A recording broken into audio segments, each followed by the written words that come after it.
जय माता दी। Welcome to all of you my study channel sociology with Santosh. आज हम लोग बात करेंगे आंद्रे बेताई के भारत में जाति, वर्ग एवं शक्ति के बारे में। आज का टॉपिक बीए, एमए समाजशास्त्र के साथ साथ समाजशास्त्र विषय से PGT, UGC net, GIC lecturer, assistant professor और विभिन्न प्रतियोगी परीक्षाओं की तैयारी कर रहे परीक्षार्थियों के लिए विशेष रूप से उपयोगी होगा। इस टॉपिक पर चर्चा करने से पहले हम चाहेंगे कि अगर आप हमारे इस चैनल पर नए हैं तो प्लीज़ हमारे इस चैनल को सब्सक्राइब कीजिए और अपने मित्रों के बीच में इसे शेयर भी कीजिए। आइए हम लोग बात करते हैं भारत में जाति, वर्ग एवं शक्ति संरचना के बारे में, आंद्रे बितेई के दृष्टिकोण के बारे में। इस बारे में चर्चा करने से पहले हम लोग थोड़ा सा आंद्रे बितेई के जीवन परिचय के बारे में जानने की कोशिश करते हैं। जैसा कि हम लोग जानते हैं, समकालीन भारतीय समाजशास्त्र में आंद्रे बितेई को एक प्रतिष्ठित सामाजिक विचारक माना जाता है।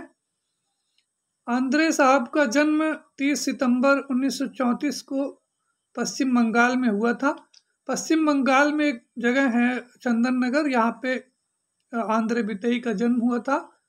आंद्रे के पिता फ्रेंच नागरिक थे और चंदन नगर के मेयर भी थे, और आपकी जो माता थी वो एक बंगाली महिला थी। आंद्रे बितेई के अगर एजुकेशन की बात करें, पढ़ाई लिखाई की बात करें, तो इनकी जो प्रारंभिक शिक्षा दीक्षा है वो चंदन नगर और पटना में हुई थी। हालांकि बाद में उन्होंने कलकत्ता विश्वविद्यालय से अपनी ग्रेजुएशन की डिग्री प्राप्त की थी। और आंद्रे बितेई जो है वो वर्तमान में दिल्ली स्कूल ऑफ इकोनॉमिक्स में समाजशास्त्र के प्रोफेसर एमरेटस हैं। और अपनी लंबी शिक्षण अवधि में उन्होंने ऑक्सफोर्ड विश्वविद्यालय, कैम्ब्रिज विश्वविद्यालय और शिकागो विश्वविद्यालय में भी अध्यापन का कार्य किया है। इसके साथ साथ आंद्रे बितेई जो हैं वो नॉर्थ ईस्टर्न यूनिवर्सिटी शिलांग और अशोका यूनिवर्सिटी के चांसलर भी रहे हैं। आपकी योग्यता को देखते हुए ब्रिटिश सरकार के द्वारा 1992 में ब्रिटिश अकादमी का फेलो नियुक्त किया गया था, और 1905 में आंद्रे साहब की अकादमिक योग्यताओं को, अकादमिक जगत में उनकी सेवाओं को देखते हुए भारत सरकार द्वारा पद्म विभूषण सम्मान से उनको सम्मानित किया गया था, जो कि 2005 में ये पुरस्कार मिला हुआ है।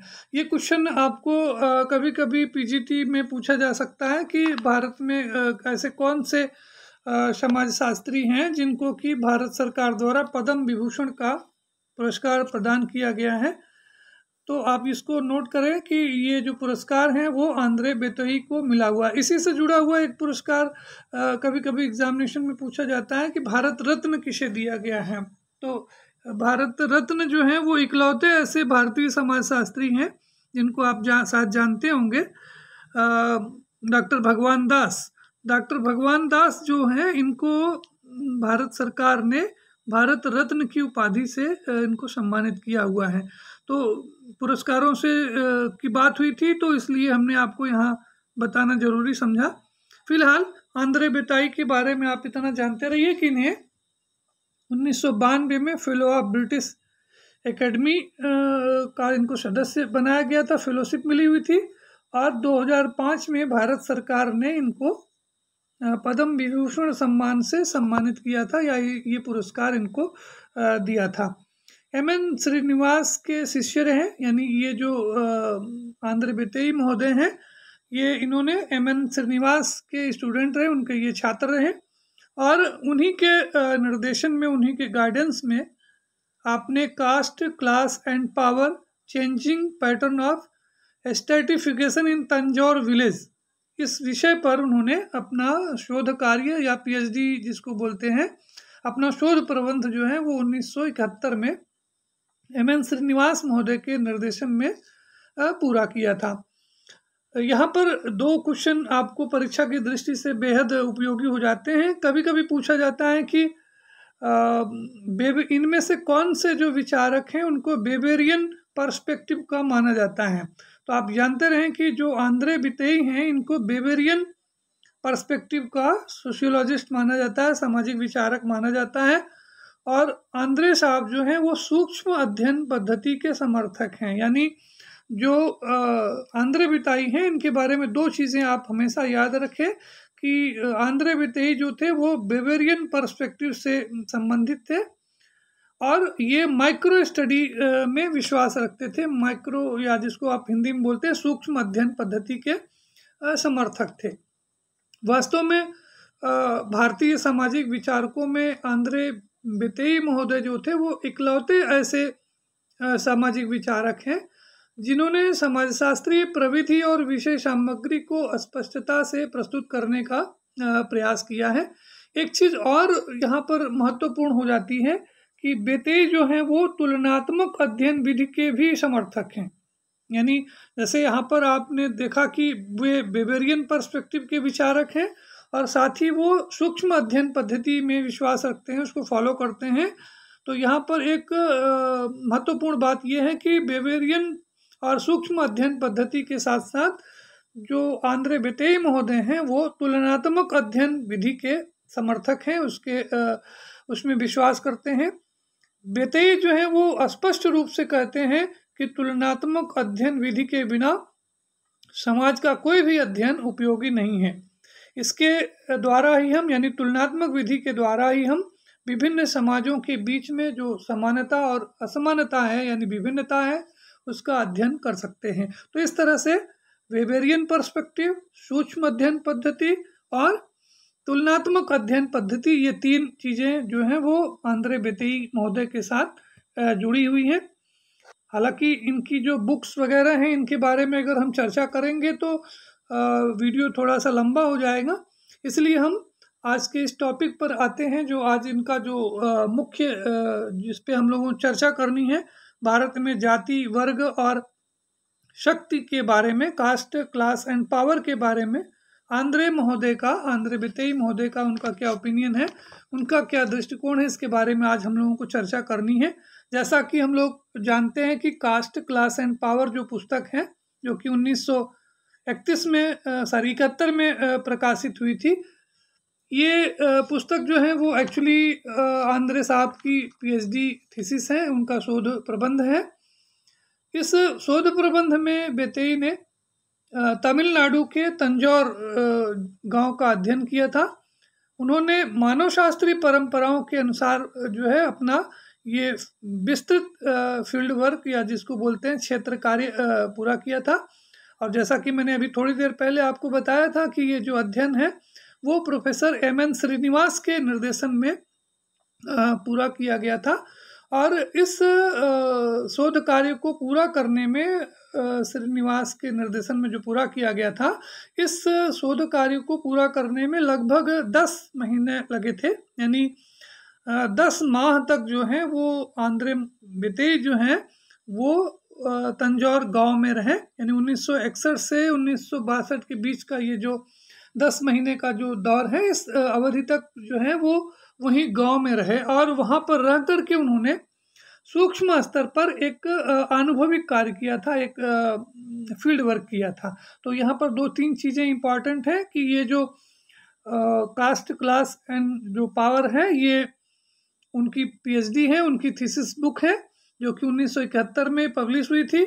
और ये जो थीसिस है, या ये उनका जो शोध कार्य है, वो तमिलनाडु के तंजौर गांव के अध्ययन पर आधारित है। और इस अध्ययन में वो 10 माह तक वहाँ गांव पर रहे थे और गांव में रह करके उन्होंने सूक्ष्म अध्ययन पर एक अनुभविक कार्य करने का, एक फील्ड वर्क करने का प्रयास किया था। यहाँ पर हम आपको बताना चाहेंगे कि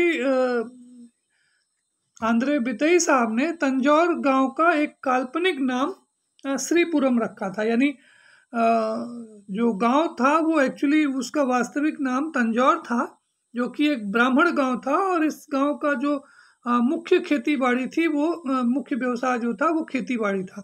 लेकिन आंद्रे ने इसका जो नाम था वो इसका नाम बदल करके, इसकी पहचान को छुपाने के लिए, इसलिए उन्होंने इसका नाम परिवर्तित करके इसका नाम श्रीपुरम रखा। तो ये श्रीपुरम गांव का भी अध्ययन कभी कभी बोला जाता है कि तमिलनाडु के श्रीपुरम गांव का अध्ययन किसने किया था, तो आंद्रे बितेई महोदय ने किया था। लेकिन ये जो गांव था वो एक काल्पनिक नाम है गांव का, इसका जो वास्तविक नाम है वो तंजौर है। तो यहाँ पर मैंने आपको बताया कि तंजौर गांव का उन्होंने किया था, अध्ययन किया था, फील्ड वर्क किया था। अब यहाँ पर ये प्रश्न उठता है कि उन्होंने अपने अध्ययन में तंजौर गांव का अध्ययन ही क्यों किया, यानी अपने पीएचडी शोध कार्य में शोध प्रबंध के लिए उन्होंने तंजौर गांव का अध्ययन क्यों किया। इस बारे में बेतेई महोदय बताते हैं कि एक्चुअली वे दिल्ली में जहाँ रह रहे थे तो दिल्ली में वो तमिल भाषी ब्राह्मणों के साथ रह रहे थे और इस कारण से उनकी इच्छा थी कि वो मंदिरों और उसकी कार्य प्रणाली को समझना चाहते थे कि यानी जो साउथ में जो मंदिर हैं उनकी जो कार्य प्रणाली है उसको वो समझना चाहते थे।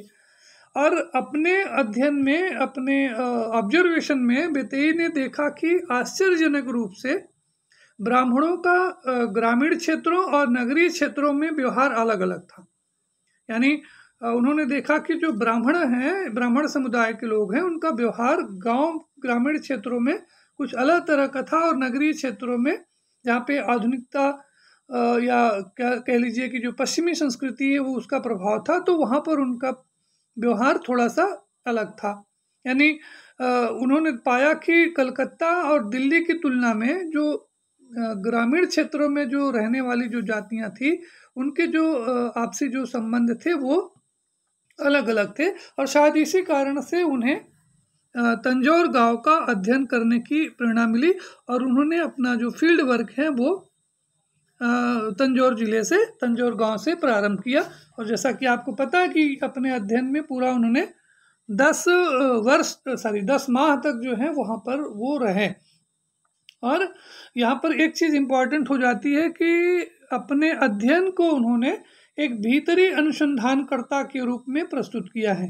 यानी अपना जो पूरा का पूरा जो शोध कार्य है बेतेई ने एक भीतरी अनुसंधानकर्ता के रूप में, इनसाइडर फील्ड वर्कर के रूप में उन्होंने अपने अध्ययन करने का प्रयास किया। यानी जैसा कि आपको मैंने बताया कि वो 10 महीने तक जो है वो क्षेत्र में रह कर के उन्होंने अध्ययन किया।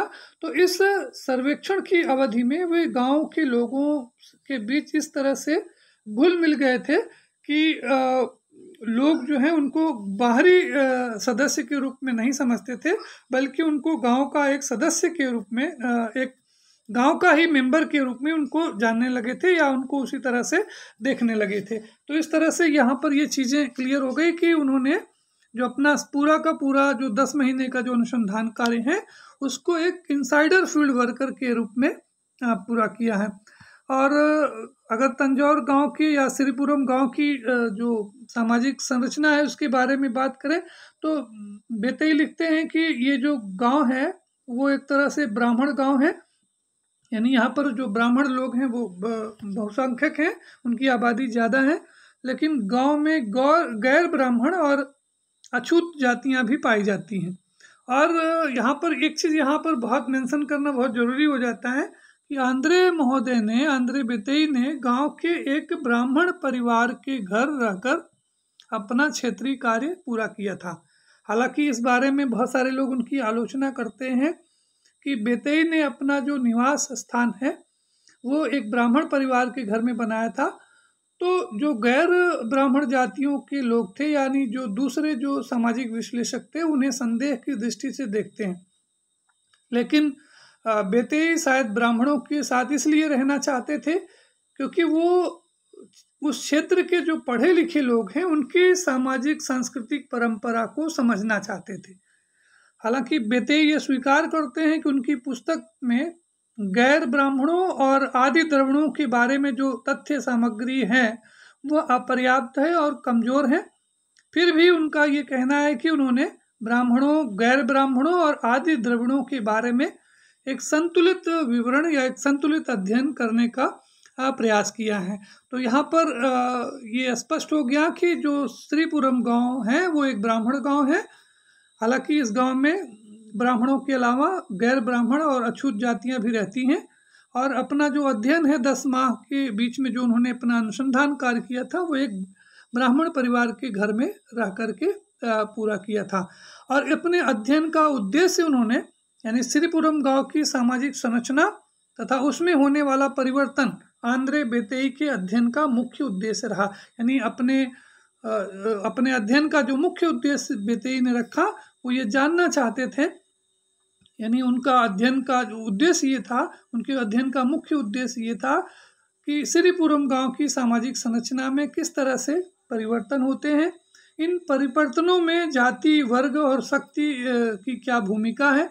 यानी बेतेई का मानना है कि जाति, वर्ग और शक्ति एक दूसरे से जुड़े हुए हैं, परंतु इनमें परिवर्तन होना स्वाभाविक है। प्रारंभ में यह परिवर्तन धीमा था, परंतु बाद में 20वीं शताब्दी से यह तेजी से होने लगा है और श्रीपुरम गांव में भी यह परिवर्तन स्पष्ट रूप से देखा जा सकता है। तो इसी संदर्भ में आंद्रे साहब जो हैं वो सामाजिक श्रीपुरम गांव की या तंजौर गांव की जो जाति, वर्ग और शक्ति की जो संरचना है उसको जानने का, समझने का प्रयास किया था और अपने पूरे अध्ययन को यानी जाति, वर्ग और शक्ति के बारे में जो उनका दृष्टिकोण है इसको अगर हम लोग समझने का प्रयास करें तो इसको हम लोग 3 भागों में विभाजित कर सकते हैं। पहले हम लोग जाति के बारे में समझेंगे, फिर हम लोग वर्ग और फिर शक्ति संरचना, शक्ति के बारे में बेतेई के दृष्टिकोण को जानने का प्रयास करेंगे। जाति के बारे में जो आंद्रे बेतेई का दृष्टिकोण है, उनका जो मानना है, बेतेई ने जाति को धार्मिक कर्मकांड पर आधारित समुदाय माना है जो एक संपूरक और विरोधपूर्ण व्यवस्था पर आधारित होती है। यानी जो बेतेई हैं वो कहते हैं कि जाति जो है वो एक धार्मिक कर्मकांड पर आधारित समुदाय है और ये जो व्यवस्था है यानी जो जाति व्यवस्था है वो एक संपूरक और विरोधपूर्ण व्यवस्था पर आधारित है। यानी इस व्यवस्था में ऐसे लोग हैं जो इस व्यवस्था में कुछ चीज़ें ऐसी हैं जो एक दूसरे को पूरा करती हैं, एक दूसरे का सहयोग करती हैं। जैसे जजमानी सिस्टम है, तो इस जजमानी सिस्टम जो है वो जातियों को एक दूसरे से अलग अलग न करके बल्कि उनको एक सूत्र में बांधने का काम करती हैं। इसके अलावा जो विभिन्न जातियों के बीच में जो खान पान, विवाह और व्यवसाय को लेकर के जो निषेध हैं, तो वो जो है वो एक दूसरे से बांटने या एक दूसरे को अलग अलग करने का प्रयास करते हैं। तो शायद इसी कारण से आंद्रे बेतेई ने जाति को एक संपूरक और विरोधपूर्ण व्यवस्था के रूप में देखा है और उन्होंने, जैसा कि मैंने आपको बताया कि उन्होंने कहा कि जाति धार्मिक कर्मकांड पर आधारित एक समुदाय है। तो कर्मकांड के आधार पर यानी धार्मिक कर्मकांड के आधार पर उन्होंने तंजौर गांव में जो जातियां हैं उनको 3 श्रेणियों में विभाजित किया है। पहले जो ब्राह्मण जातियां हैं, दूसरी गैर ब्राह्मण जातियां और तीसरी जो है वो आदि द्रविड़ या जिसको अछूत जातियां भी कह सकते हैं आप। अब यानी कर्मकांड के आधार पर जातियों को उन्होंने आंद्रे बेतेई ने 3 भागों में बांट दिया। पहला ब्राह्मण जातियां हो गई, इसमें पुरोहित और भूस्वामी वर्ग के लोग आते हैं। दूसरा गैर ब्राह्मण जातियां जिसमें कि पिछड़ी जातियां और काश्तकार लोग आते हैं। और आदि द्रविड़ से मतलब है कि जो ऐसी जातियां जो अछूत थी या जो भूमिहीन श्रमिक थे, इनको की ऐसे लोगों को बेतेई ने आदि द्रविड़ जातियों के अंतर्गत रखा है। यहाँ पर बेतेई बताना चाहते थे, अगर उनकी पूरी बुक पढ़ेंगे तो आपको पूरा डिटेल मिलेगा उसमें। उन्होंने लिखा है कि ब्राह्मण जातियों में यानी श्रीपुरम गांव में ब्राह्मण जातियों में एक रूपता नहीं है। संरचना और कार्य की दृष्टि से अगर ब्राह्मण जातियों को देखेंगे तो संरचना और कार्य की दृष्टि से ब्राह्मणों की 3 उपजातियां हैं। पहला पुरोहित वर्ग, दूसरा जो है गैर पुरोहित वर्ग, ये जिसको आप पुजारी वर्ग कह सकते हैं, और तीसरा जो है वो परंपरागत ब्राह्मण। यानी पहला जो वर्ग है ब्राह्मणों में पुरोहित वर्ग, जो गैर ब्राह्मणों के यहाँ पुरोहित का काम करता है, पूजा पाठ कराने का काम करता है। दूसरे वे ब्राह्मण जो मंदिरों में पुजारी हैं, यानी जो किसी के यहाँ पुरोहित का कार्य नहीं करते हैं बल्कि वो मंदिरों में पूजा पाठ या धार्मिक यज्ञ अनुष्ठान का कार्य करते हैं। और तीसरे श्रेणी में वे ब्राह्मण आते हैं जो परंपरागत रूप से शास्त्रीय ग्रंथों का पाठन करते हैं। यानी वो कहीं किसी के यहाँ न मंदिर में, न मठ में, न किसी यहाँ किसी के यहाँ पूजा पाठ करते हैं, बल्कि वो धार्मिक रूप से, परंपरागत रूप से वेद पाठी होते हैं। और बेतई का कहना है कि संरचना की दृष्टि से ऐसे ब्राह्मण जो धर्म शास्त्रों का पठन पाठन करते हैं, यानी जो वेद पाठी ब्राह्मण होते हैं, उन्हें ब्राह्मणों की सामाजिक संरचना में उन्हें सबसे ऊपर रखा जाता है। तो इस तरह से बेतई ने ये बताने का प्रयास किया कि जो श्रीपुरम गांव के जो ब्राह्मण हैं वो सामान्यतया बड़े भूस्वामी रहे हैं। गैर ब्राह्मण जातियों के अंतर्गत गांव की कई जातियां, छोटी छोटी जातियां, विशेष करके पिछड़ी और काश्तकार वर्ग के लोग सम्मिलित रहे हैं। और जो गांव की जो सबसे तीसरे संस्करण में जो गैर ब्राह्मण जातियां आती हैं, जो या कह लीजिए जो अछूत जातियां आती हैं, इसमें भूमिहीन श्रमिकों और को उन्होंने बेतई ने सम्मिलित किया है।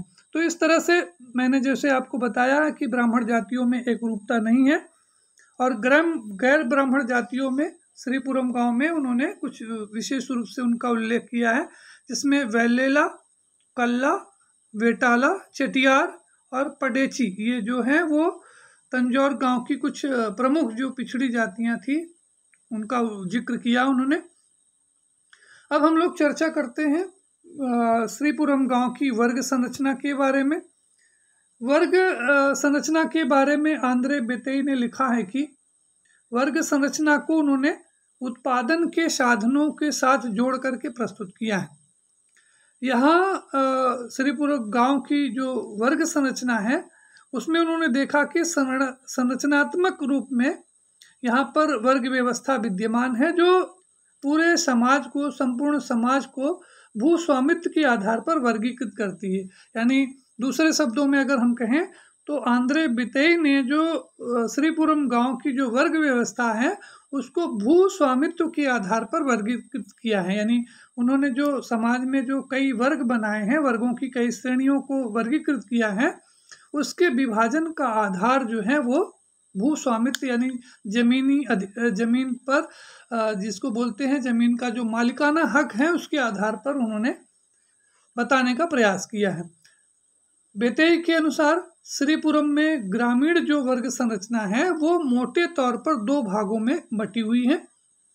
एक वो लोग, एक वह वर्ग कह सकते हैं, पहला वह वर्ग है जो भूस्वामी वर्ग है, यानी जिनके पास जमीन या भूमि जो है वो बहुत अधिक मात्रा में है, और दूसरा वर्ग वो जिसके पास जमीन नहीं है। तो मोटे तौर पर दो वर्ग हो गए, एक भूस्वामी वर्ग और दूसरा भूमिहीन वर्ग। तो ये दो वर्गों की दो विशेष श्रेणियां, मुख्य श्रेणियां हैं। यहाँ पर स्क्रीन पर आपको दिखाई पड़ रहा होगा कि वर्ग विभाजन का जो आधार है उन्होंने भूस्वामित्व और उस पर जो नियंत्रण है इसको रखा है। यानी भूस्वामित्व और उस पर जो भूमि पर जो नियंत्रण है उसके आधार पर उन्होंने समाज को दो भागों में बांट दिया, दो वर्ग बना दिए। एक भूस्वामी वर्ग जिसके पास जमीन है, भूमि है, यानी भूमि है और उस पर उसका पूरा नियंत्रण है, और दूसरा वर्ग वो है जो जिसके पास जमीन पर कोई नियंत्रण नहीं है, या कह लीजिए कि उसके पास कोई जमीन, भूमि नहीं है, यानी वो भूमिहीन वर्ग है। अब ये जो भूमिहीन वर्ग है इसको उन्होंने तीसरे नंबर पर रखा है, और जो भूस्वामी वर्ग है इसको दो भागों में उन्होंने डिवाइड किया है। तो इस तरह से आप कह सकते हैं कि भूस्वामित्व के आधार पर श्रीपुरम गांव की जो वर्ग संरचना है वो तीन वर्गों में विभाजित है। पहला भूमि स्वामी या किराएदार, दूसरा काश्तकार, और तीसरा जो है वो भूमिहीन। तो इस तरह से तीन ये कैटेगरियां हैं जहां पर श्रीपुरम गांव की। अब इन तीनों कैटेगरियों को हम लोग अलग अलग समझने का प्रयास करते हैं कि भूस्वामी कौन है। भूस्वामी कौन है इसके बारे में बेतई लिखते हैं कि इस वर्ग में बड़े किसान आते हैं, यानी जो भूस्वामी को उन्होंने, उनको ऐसे किसानों को भूस्वामी कहा उन्होंने कि जिनके पास अधिक मात्रा में जमीन होती है। और बेतई ने इन्हें रेंटर भी कहा है, किराएदार भी कहा है, क्योंकि ये जो भूस्वामी होते हैं ये स्वयं जमीन पर खेती नहीं करते, बल्कि किराए पर जमीन दे करके बड़ी मात्रा में पैसा कमाते हैं, इनकम करते हैं, आय कमाते हैं। यानी जो भूस्वामी वर्ग होता है वो परंपरागत कृषि व्यवस्था में प्रत्यक्ष रूप से कोई योगदान नहीं करता है, लेकिन फिर भी यह एक प्रभावशाली वर्ग के रूप में होता है। और ये जमीन पर खुद खेती ना करके कोई मजदूर रख करके या उसे किसी काश्तकार को दे करके उसे खेती से जुड़े हुए सभी सामान उपलब्ध करा करके उनसे खेती करवाते हैं। तो एक तरह से ये जो भूस्वामी होते हैं ये प्रत्यक्ष रूप से खेती नहीं करते हैं, ये सिर्फ पर्यवेक्षण का काम करते हैं, देख रेख का काम करते हैं। और इस कारण से ये चूँकि इनके पास ज़मीन बहुत अधिक मात्रा में होती है और इसे किराए पर दे करके ये ढेर सारा जो है वो टैक्स या कह लीजिए लगान कर प्राप्त करते हैं। और स्वाभाविक रूप से गांव की सामाजिक व्यवस्था में इनका विशेष योगदान होता है। ये प्रभावशाली वर्ग के रूप में देखे जाते हैं। दूसरा जो वर्ग है वो है काश्तकारों का। यह वर्ग छोटे जोतदारों का है, यानी ऐसे लोग जिनके पास जमीन सीमित मात्रा में होती है।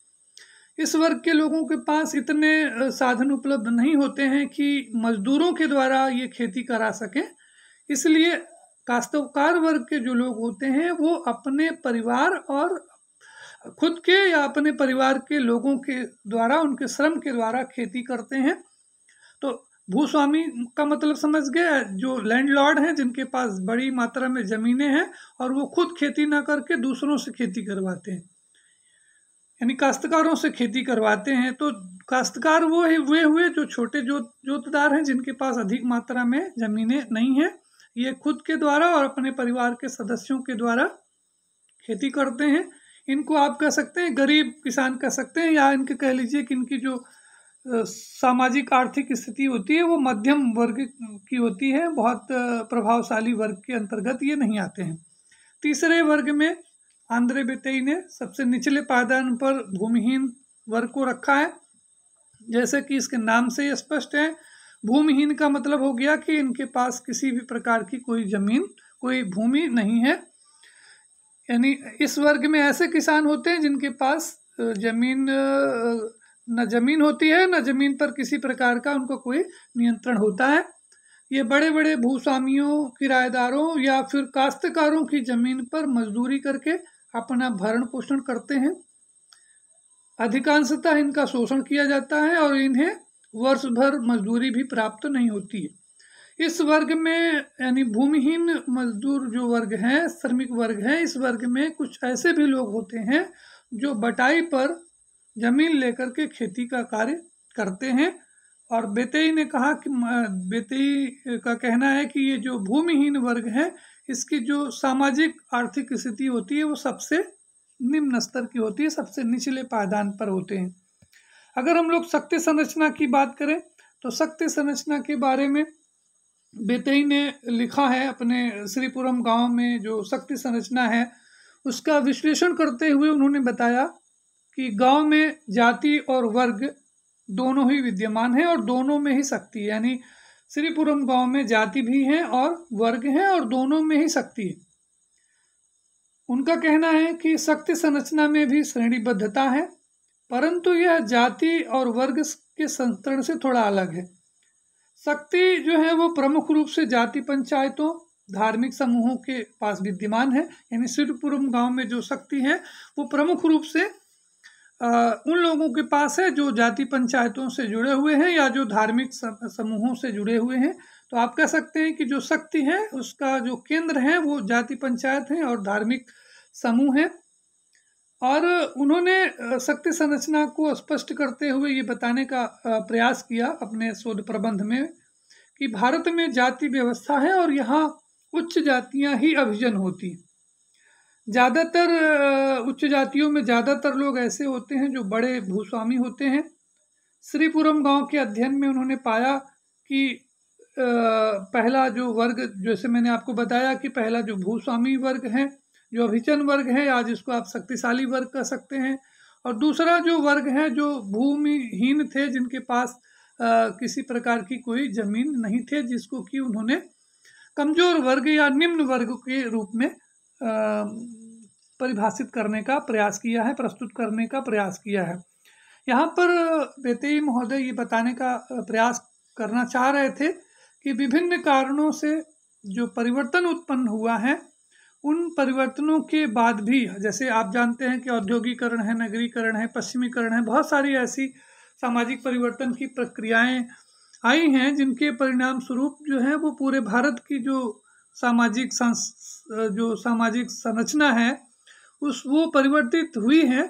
लेकिन उसके बाद भी बेतई मानते हैं कि विभिन्न कारणों से उत्पन्न परिवर्तनों के बाद भी किसी न किसी रूप में गांव की शक्ति संरचना में जाति का अस्तित्व बना हुआ है। यानी आज भी जो है वो गांव की जो शक्ति संरचना है वो कहीं न कहीं जाति के इर्द गिर्द घूमती है, जाति से प्रभावित होती है, या कह लीजिए कि जाति से निर्देशित होती है। तो ये तो हो गया आंद्रे बितेई का जो जाति वर्ग और शक्ति के बारे में जो उनका जो दृष्टिकोण है। यहाँ पर ये भी आपको बताना चाहेंगे कि परंपरागत सामाजिक संरचना में जो परिवर्तन हुए हैं इसके बारे में भी उन्होंने बताने का प्रयास किया है बेतई महोदय ने। उनका कहना है कि भारत में स्वतंत्रता के पश्चात गांव की जो परंपरागत स्तरीकरण व्यवस्था है उसमें बहुत तेजी से बदलाव हुआ है और गांव में अब शक्ति के अनेक पक्ष विकसित हुए हैं। जाति और शक्ति के जो संबंध है उसमें भी थोड़ा बहुत परिवर्तन आया है। श्रीपुरम गांव में पहले ब्राह्मण भूस्वामी हुआ करते थे और शक्ति उन्हीं के हाथ में होती थी, परंतु जैसे जैसे औद्योगिकरण, नगरीकरण जैसी प्रक्रियाओं में तेजी आती गई वैसे वैसे अब शक्ति जो है वो गैर ब्राह्मणों और पंचायतों के पास आती गई है। जैसा कि आप जानते हैं कि वयस्क मताधिकार और राजनीति में संख्यात्मक आधारों का महत्व बढ़ने से गांव की परंपरागत सामाजिक स्तरीकरण की व्यवस्था अब पहले जैसी नहीं रह गई है। 1946 के पहले अगर बात करें तो 1946 से पहले श्रीपुरम गांव में ब्राह्मण जाति के लोग ही पंचायत प्रमुख हुआ करते थे। लेकिन इसके बाद जब देश आज़ाद हुआ तो भारत में जब वयस्क मताधिकार व्यवस्था आई, लोकतंत्र आया और लोकतंत्र में जो संख्या है वो महत्वपूर्ण हो गई। और चूंकि जो गांव में जो निम्न जाति या जो गैर ब्राह्मण जाति हैं उनकी जो आबादी है वो ज़्यादा थी और उस आबादी के कारण धीरे धीरे उनमें राजनीति जो रूप से वो अधिक सक्रिय होते गए और गांव की जो शक्ति संरचना में उच्च जातियों की जो शक्ति थी वो धीरे धीरे उनके हाथ से निकल करके अब नए नेतृत्व यानी जो निम्न जाति के जो लोग थे उनके हाथ में आ गई। तो इस तरह से आप कह सकते हैं कि गांव की जो परंपरागत सामाजिक स्तरीकरण की व्यवस्था थी वो पहले जैसी नहीं रह गई। जाति सामाजिक संस्तरण का महत्वपूर्ण पक्ष है, किंतु इसके जो पक्ष हैं वो आर्थिक और राजनीतिक संस्थाओं से भी जुड़े हुए हैं और शायद इसी कारण से जो ब्राह्मणों की जो सर्वोच्चता थी, जो शक्ति संरचना में जो उनका प्रभाव था वो धीरे धीरे कम होने लगा है। बाजारीकरण और शक्ति का विकेंद्रीकरण होने के नाते ब्राह्मण और उच्च जातियों के पास जो शक्ति केंद्रित होती थी वो धीरे धीरे गैर ब्राह्मण जातियों जैसे कल्ला और वेटाला, दो प्रमुख जातियां हैं श्रीपुरम गांव की, वो उनके पास आती गई, वो शक्तिशाली होते गए। तो इस तरह से उन्होंने ये बताने का प्रयास किया कि कैसे जो है वो श्रीपुरम गांव में धीरे धीरे सामाजिक संरचना परिवर्तित होने लगी। उन्होंने अपने लेख में लिखा है कि श्रीपुरम गांव में कुछ ऐसे भी क्षेत्र धीरे धीरे विकसित होने लगे जिनको कि आप जाति मुक्त क्षेत्र कह सकते हैं, यानी जहाँ पर कास्ट फ्री सिस्टम हो गया, यहाँ पर जाति का कोई विशेष महत्व नहीं रह गया। भूस्वामित्व, व्यवसाय और शिक्षा में उच्च जातियों का जो आधिपत्य था वो धीरे धीरे समाप्त हो गया। गांव के वे लोग जो पढ़ लिख गए थे वो पड़ोसी गांव या पड़ोसी शहर में जाकर के काम करने लगे, जिसके कारण से धीरे धीरे उनकी आर्थिक स्थिति भी अच्छी होने लगी। दूसरी तरफ जो गांव में रहने वाले जो उच्च जातियों के जो लोग थे वो अन्य कारणों से, कुछ एक कारणों से अपनी ज़मीन बेचने लगे। तो इस तरह से आप देखिए कि जो ज़मीन पर जो पहले जो ब्राह्मण या जो उच्च जातियों का जो विशेषाधिकार होता था, उनका जो आधिपत्य होता था वो धीरे धीरे समाप्त होने लगा, कम होने लगा और जो गैर ब्राह्मण जातियां थी वो धीरे धीरे उनका ज़मीन पर उनका नियंत्रण होता गया। और बेतेई इस बारे में लिखते हैं कि श्रीपुरम में आधुनिकता की हवा आ गई, जिससे शिक्षा अर्थव्यवस्था और सामाजिक सांस्कृतिक क्षेत्रों में स्पष्ट रूप से देखा जा सकता है। और उन्होंने लिखा कि श्रीपुरम गांव की सामाजिक व्यवस्था जो पहले बंद थी, अब वह खुली व्यवस्था के रूप में परिवर्तित हो गई है। तो इस अपने पूरे अध्ययन में caste, class and power in India में उन्होंने एक तरह से एक संतुलित अध्ययन उन्होंने करने का प्रयास किया, जिसमें उन्होंने परंपरागत रूप में श्रीपुरम गांव की जो जाति, वर्ग और शक्ति संरचना है उसको स्पष्ट किया। और फिर धीरे धीरे समय के साथ जैसे जैसे जो नवीन जो आधुनिक सामाजिक परिवर्तन की प्रवृत्तियों का विकास हुआ, तो उसके परिणाम से जैसे जैसे श्रीपुरम गांव की सामाजिक सांस्कृतिक संरचना में जो परिवर्तन हुए, जो बदलाव हुए, उनको भी उन्होंने स्पष्ट करने का प्रयास किया है। तो इस तरह से उनका ये जो शोध प्रबंध है, एक तरह से आप कह सकते हैं कि एक संतुलित अध्ययन है। तो आशा है कि आज के इस वीडियो लेक्चर के माध्यम से कास्ट, क्लास एंड पावर के बारे में आंद्रे बितेई महोदय का जो ओपिनियन है, उनकी जो विचार हैं, वो आपको समझने में आसानी हुई होगी। अगर आपको किसी प्रकार की कोई असुविधा है या आपको कोई दिक्कत हुई है, तो ज़रूर आप अपने कमेंट्स के माध्यम से अपने विचारों को हम तक ज़रूर पहुंचाएं। इस वीडियो को अंत तक देखने के लिए, हमारी बात को सुनने के लिए, चैनल को सब्सक्राइब करने के लिए आप सभी का बहुत बहुत धन्यवाद, आभार।